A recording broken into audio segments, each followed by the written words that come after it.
Salut les amis, bienvenue sur votre chaîne préférée TV New Monde Plus. Mais avant de commencer, n'oubliez pas de vous abonner à ma chaîne et d'activer la cloche de la chaîne ou de cliquer sur la petite cloche de notification pour ne pas manquer nos prochaines vidéos. Le chef suprême des armées burkinabè et des héros de Bourzanga, PH. Présidence du Faso. Plus de 40 terroristes neutralisés, 3 véhicules récupérés dont un blindé, des armes individuelles et collectives, des motos et divers matériels. Le bilan est bien lourd pour les hommes armés qui, visiblement, ont été lâchés par leur dieu, ce samedi, lorsqu'ils se sont frottés aux forces de sécurité et de défense burkinabè du détachement de Bourzanga dans le centre-nord du Burkina.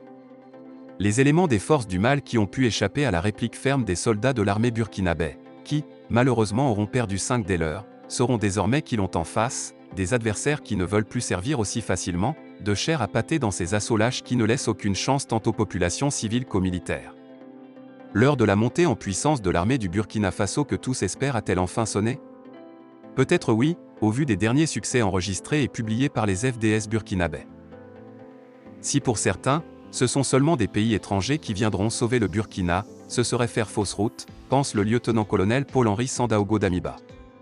C'est notre pays, c'est nous d'abord. Le président de la transition du Burkina Faso ne croit pas si bien dire, lui qui vient de décorer de la croix du combattant les militaires de Bourzanga dont il a salué la bravoure et l'engagement. C'est la preuve, a signifié le chef suprême des armées burkinabè, que l'ennemi n'est nullement supérieur à nous. S'il faut reconnaître et surtout louer les mérites des soldats burkinabè qui se sont battus sans répit au sol, l'on ne saurait occulter l'importance de la logistique aérienne. Un appui aérien déterminant, marqué par l'intervention de l'hélicoptère Mi-24 de l'armée de l'air du Burkina et le déploiement, à partir de Niamey au Niger, d'une patrouille de chasse Mirage 2000 de la force française Barkhane.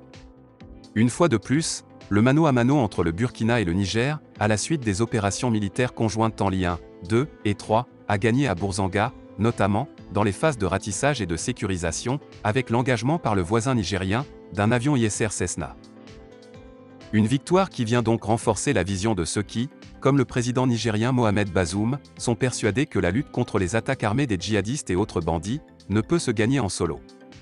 Abhorrant résolument cette polémique futile qui veut tirer absolument la couverture du succès d'étape sur les hommes armés, à telle ou telle chapelle, il urge plutôt de raviver la flamme de la coopération entre pays africains, collaboration renforcée par l'apport de partenaires étatiques étrangers, qu'ils viennent de la France ou d'autres pays de l'Europe ou encore de la Chine ou des États-Unis.